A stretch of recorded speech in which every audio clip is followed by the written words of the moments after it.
হ্যাঁ, তুমি তো এবছর এসএসসি পরীক্ষা দিবে না? হ্যাঁ। এই যে ডিম এই হিসাব করতে আগর ছাড়া দিকে মানে তাড়াতাড়ি ছাড়া দিকে আমাদের ডিম আছে এবং হচ্ছে কালারও কিন্তু খুব সুন্দর আছে। কত টাকা বিক্রি হয়েছে তোমার পুকুর থেকে?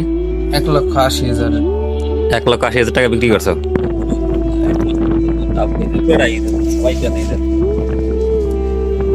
প্রিয় মাছ চাষী বন্ধুরা, আশা করি সবাই ভালো আছেন। তো আজকেও আমি বরাবর মতন আপনাদের জন্য একটা নতুন ভিডিও নিয়ে আসছি। আজকের ভিডিওটা মূলত দুইটা পার্টে। প্রথম পার্টে হচ্ছে আমি প্রায় আজ থেকে 20 দিন আগে মানে আগস্টের 19 তারিখে আমার বাসা থেকে বেশ খানিক দূরে, প্রায় 3-4 কিলোমিটার দূরে প্রত্যন্ত অঞ্চলে এক পুকুর পাড়ে ভিজিট করতে গেছিলাম। পুকুরটা হচ্ছে মূলত সুদীপ্তদের পুকুর।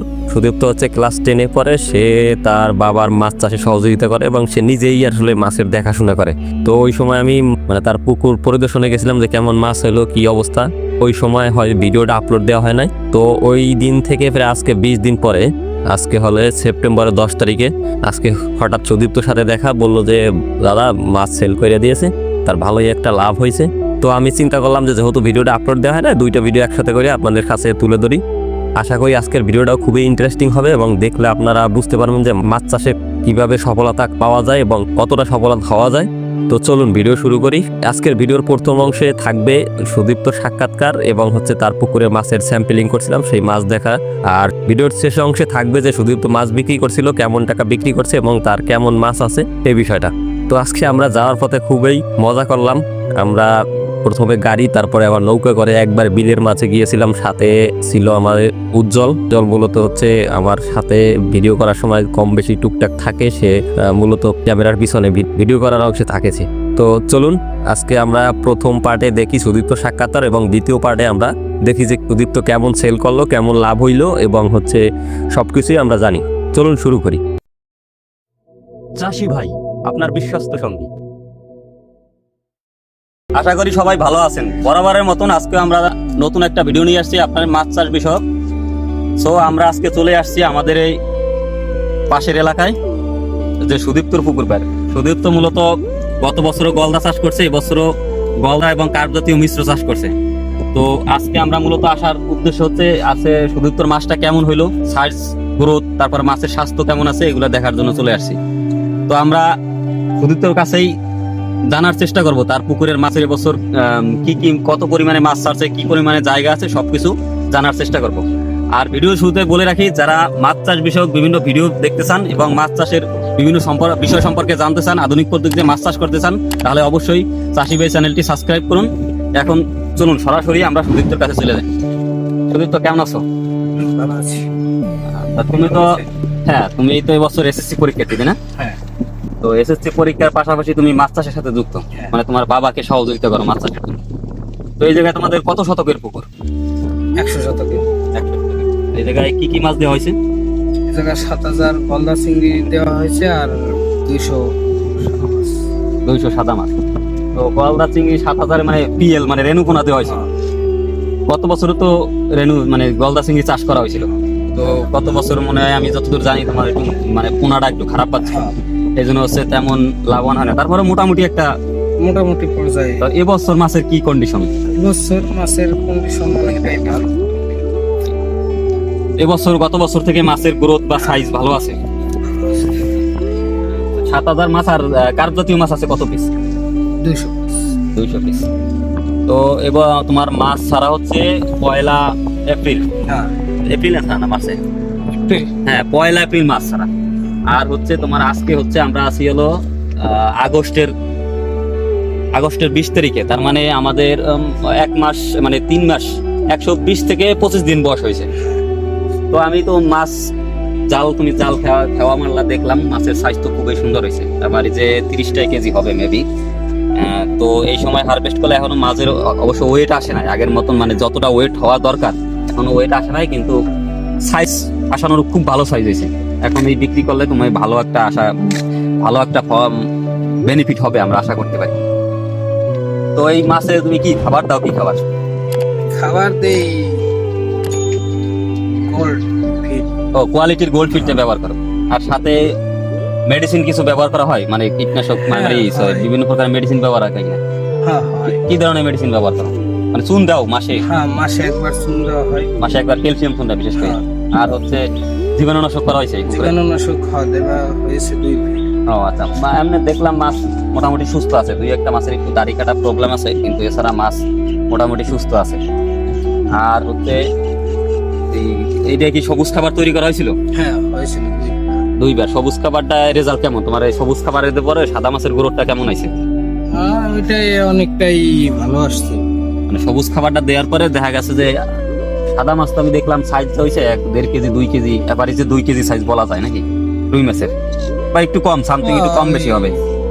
এই মাছ দেখছি কত 300 গ্রাম 400 গ্রাম পিস মানে হিসেবে সাইজ দেওয়া হয়েছে। 400 গ্রাম পিস। তাহলে এই মাছটা তো খুবই ভালো হয়েছে, কারণ হচ্ছে এই মাছের এখন বাজার মূল্য আছে 40 কেজিতে মনে হইলে প্রায় তোমার 16,000 টাকা মন আছে, মানে 400 টাকা কেজি। তা হিউজ একটা মানে লাভের সম্ভাবনা দেখা যাচ্ছে। এদিকে একটু সান ভাই। হ্যাঁ এভাবে দেন। কতদূর কি কি ওষুধ? তাহলে তুমি মূলত পুকুরে কোয়ালিটির গোল্ড খাবারটা ব্যবহার করতেছো, আর হচ্ছে তুমি প্রত্যেক মাসে একবার করে জীবাণুনাশক দেওয়ার ট্রাই করো, আর ক্যালসিয়াম তো অবশ্যই দাও। হ্যাঁ অবশ্যই। আচ্ছা আচ্ছা। তো না, এবছর যে লাভ আমি মনে করতেছি তোমার অ্যাটলিস্ট 1 লক্ষ টাকা ইনভেস্টমেন্ট থাকলে আশা করা যায় যে 3 লক্ষ টাকা বিক্রি হবে, এটা আশা করতে পারি আমরা। কারণ মাছের যেভাবে গ্রোথ দেখলাম, যদি কোনো অসুবিধা না হয় তাহলে আমরা এইভাবে আশা করতে পারি। তুমি ওষুধ মানে এই যে সবুজ খাবারের জন্য কি কি ব্যবহার করছিলা? অয়েল, বুশি, পাউডার, তারপরে ওই যে বিভিন্ন কোম্পানির যে মেডিসিন আছে 2-3টা ভালো কোম্পানি, স্কয়ারের যে মেডিসিন আছে, এগুলো ব্যবহার করছিলা? ব্যবহার করার পরে কি পানির কালার পরিবর্তন হয়? হ্যাঁ হয়। মানে পানির কালার অনেকটা সবুজ হয়ে যায়। সবুজ বলতে কি, সবুজ তো না, সবুজ হচ্ছে আপনি তোমার হলো ফাইটোপ্লাঙ্কটন হয়, ফাইটোপ্লাঙ্কটন হয়।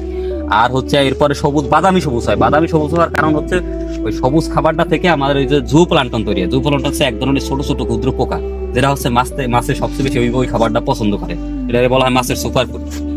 এরপরে সব মিলিয়ে তুমি তো মানে এই পুকুরটাই আসলে একটা আদর্শ পুকুর। 120 শতকের পুকুরে 120 শতকের পুকুরে তোমার হচ্ছে গাছে ওই যে পুকুর পাড়ে কোনো গাছপালা নাই। বিশেষ করে মাছ মানে গলদা চিংড়ি চাষের জন্য যেমন পুকুর হওয়া দরকার, এটা একটা আদর্শ পুকুর। এই পুকুরে কোনো মানে গাছ নাই, তারপরে হচ্ছে বাইরে থেকে কোনো ওই যে আগাছাও তো তুমি পরিষ্কার করে রাখো।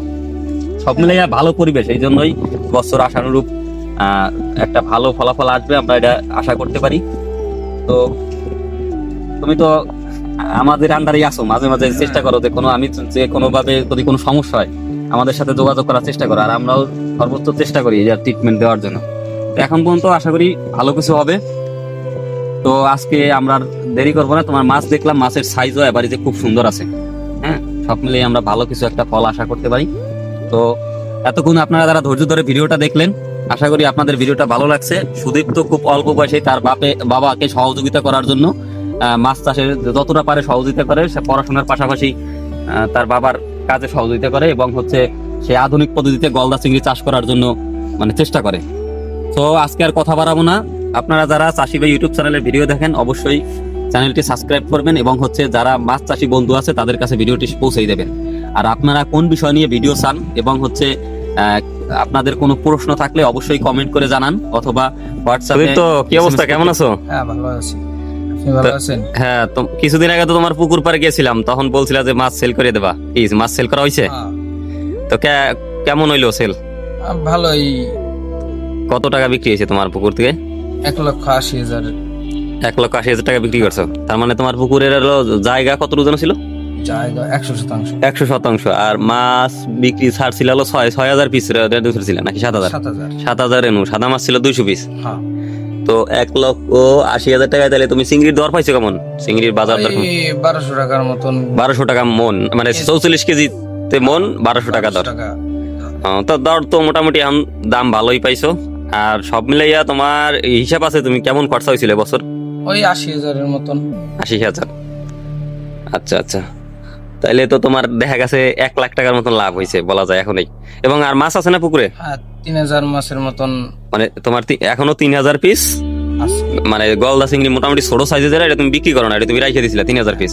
আচ্ছা, আর তার মানে 3000 টাকা পিস আরো যদি তুমি 6 মাস পরে বিক্রি করো, ভালো হইলে ওই জায়গা দিয়ে আবার 50-60 টাকা আসতে পারে, তাই না? তো সব মিলিয়ে তুমি আর কি পুরোপুরি একজন সফল চাষি আমরা তোমার বলতে পারি, যা তোমার মানে অল্প দিনেই তুমি মাছের গ্রোথটা ভালো আসছে, তারপর আবার বিক্রি করে দিছো, সব মিলিয়ে খুবই একটা ভালো ফল পাইছো। তো তো বন্ধুরা আমরা কিছুদিন আগে আমি সুদীপ্তর ভিডিও করছিলাম আর পুকুর পাড়ে যাইয়া। তো পুকুর পাড়ে সেদিন আমি দেখাইছিলাম যে মাছের সাইজটা খুব ভালো হয়েছে। তো অলরেডি তার মাছ সেল করে দিছে এবং মাছের গ্রোথও মোটামুটি ভালোই ছিল এবং কিছু মাছ এখনো আছে। তো অলরেডি দেখা গেছে এই 4-5 মাসেই তার প্রায় 1 লক্ষ টাকার মতন বেনিফিট হয়েছে এবং হচ্ছে আরও প্রায় 40 থেকে 50 হাজার টাকার মাছ পুকুরে আছে।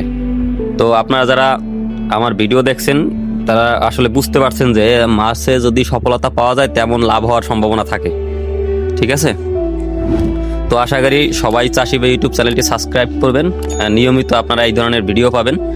আর আমি সবসময় চেষ্টা করব মাছের ভালো দিক মন্দ দিক, মাছের বিভিন্ন রোগ বিভিন্ন সমস্যা এই সম্পর্কে তুলে ধরার জন্য আপনাদের কাছে। তো ভালো থাকবেন, সুস্থ থাকবেন, এই প্রত্যাশা এখানে শেষ করছি। ধন্যবাদ। চাষি ভাই, আপনার বিশ্বস্ত সঙ্গী।